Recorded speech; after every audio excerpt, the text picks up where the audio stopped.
We are back now on the Chip Shot Football Podcast to talk about some more breaking news that we had yesterday that we didn't get to talk to on the show, but we're going to recap it all here in today's segment. The Baltimore Ravens trading for Diontae Johnson. The news broke yesterday that Diontae Johnson was heading back to the AFC North after ESPN reported that the Ravens were trading a future fifth-round pick for Diontae Johnson, and in return, the Ravens would get Johnson, obviously, and a future sixth-round pick from the Carolina Panthers. And much like Cleveland, Carolina not in the best spot this season, obviously. Not a great outlook for them going forward, so they decided to just cash in on Diontae Johnson, get whatever they can from him, and with their season pretty much all said and done, it's a logical move. I'm not gonna sit here and criticize them or anything for tanking or whatever, quitting, whatever you may call it, but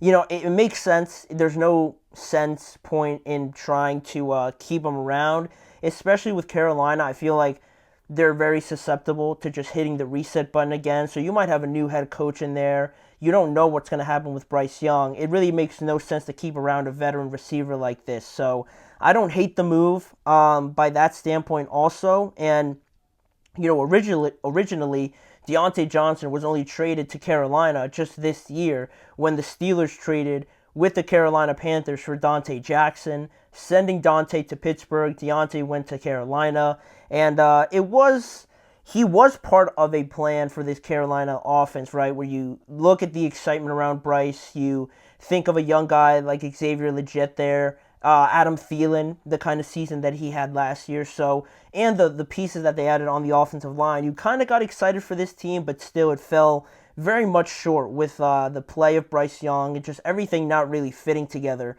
from the start. So this project that looked promising kind of just fell apart for Carolina. And, Diontae also showed some of his frustrations in some of the interviews as well. So now Johnson joins a Baltimore Ravens offense with Zay Flowers, Rashad Bateman, Nelson Aguilar, Derrick Henry, of course, Isaiah Likely, and Mark Andrews. Very stacked offense already without Diontae Johnson for the Baltimore Ravens. That offense was not the problem, evidently. It was every answer you would have possibly imagined for anybody, right? You had the tight ends, you had the wide receivers that fit to your system.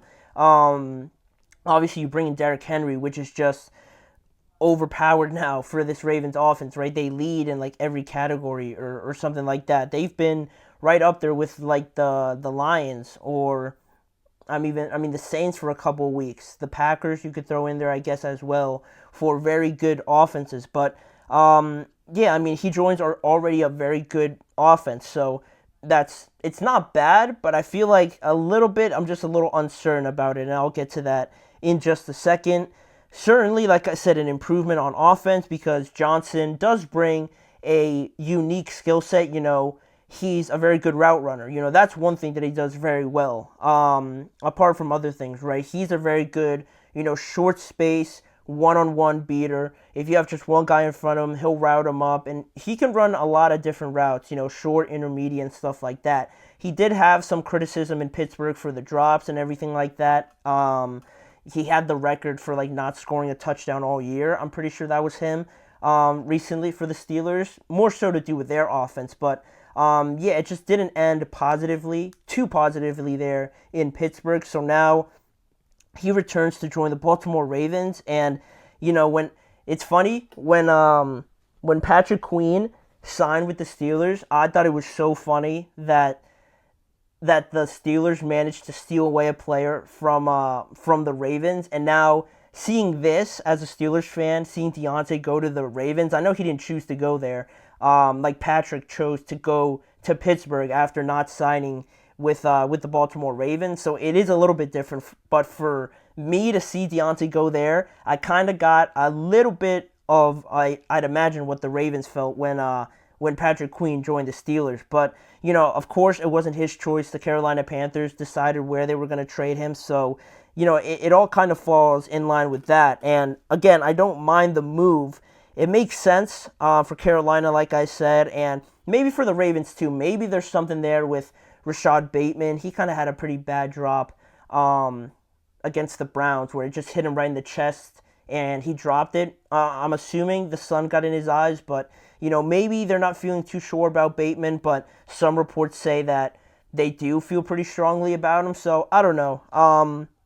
I don't know what the reason would be to bring in a guy like Diontae, other than the fact that you can run some more 11 personnel sort of formations, lighten up the box, if you will, for Derrick Henry. Maybe that's a problem that they've run into recently against the Browns where they just stacked the box and they took their chances one-on-one with Bateman, with Zay Flowers, and the Browns ended up winning. The Ravens struggled in that game, so maybe they want to run a bit more 11 personnel, not just have two wide receivers out there, have Diontae, have Rashad, have Zay Flowers out there, along with a tight end and Derrick Henry. Obviously, lighten up the box a bit and see how defenses react to that, not just two tight end formations, which I understand that point, but also, I don't.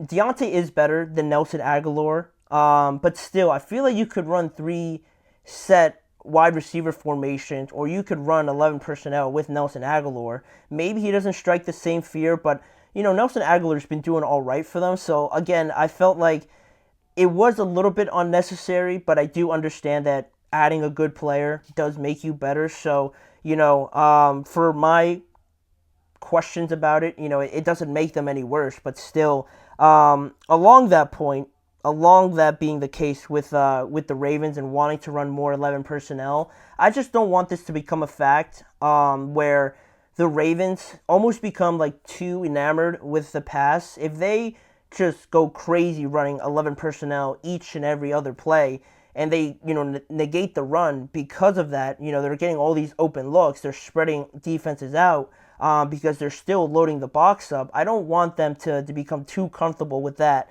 because I don't think that really suits them. I think running the ball with Patrick Ricard out there, especially as a fullback, or another guy extended out from the offensive line, that's who the Baltimore Ravens are. That's who they are, running the ball like 20 times with Derrick Henry, or throwing Justice Hill in there as well.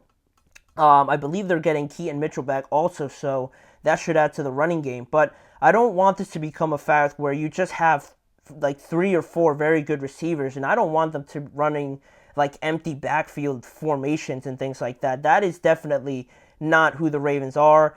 A lot of the times it's what the modern offenses are now running in some instances, but it's never really felt like that was the Ravens, especially when you bring in a guy like Derrick and he's on this historical pace.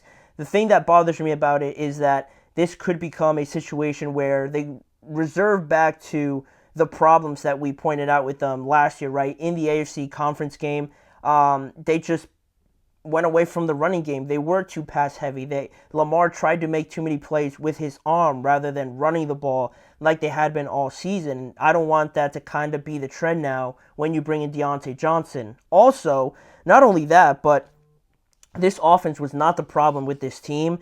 The defense still is causing a lot of concern, especially losing their last game with the Cleveland Browns, with Cedric Tillman out there, Jerry Jeudy, David Njoku, who, no shade to those guys, but aren't, some of the better guys in the NFL. David Njoku is pretty good, but, Cedric Tillman, I don't think Jerry Jeudy's done too much this year. So for the passing game to still look so, or the passing defense to still look so worrying is a concern. And this pass defense, just in terms of where they rank last in the NFL in passing yards allowed per game. They're allowing the most passing yards per game at 291 per game. They're 25th in total yards allowed at 361 yards per game allowed. And they're allowing 26 points per game, which is 26th in the NFL as well.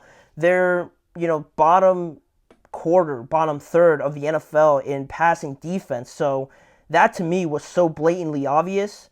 I don't see why you'd want to go trade for a wide receiver and not try to add to that secondary. I know they had guys like Marlon Humphrey and Nate Wiggins out, but even still, they're not going to be ranked that low just after one game. Those guys just missed last game. This has been a thing when Marlon's been in there, when Nate Wiggins has been in there. So I do understand the fact that you can't just pick and choose to just go get a secondary player if it's not available, which makes sense. But if the trade-off is getting Diontae. Again, Diontae's a good player.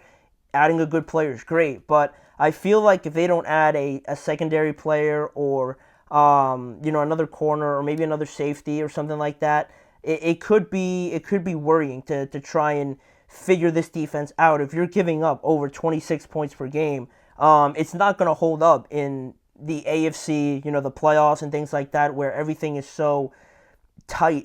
The margin of error gets a lot smaller, and you're giving up plays like this. It's not a recipe for success. Now, you could say you try to outscore everybody with all these weapons, which could be true, but again, it just falls to my concern about them maybe reserving or trying to revert back to being too pass heavy, and I don't want them to do that, honestly, because I don't think it fits them, and I don't think that's who they ideally are.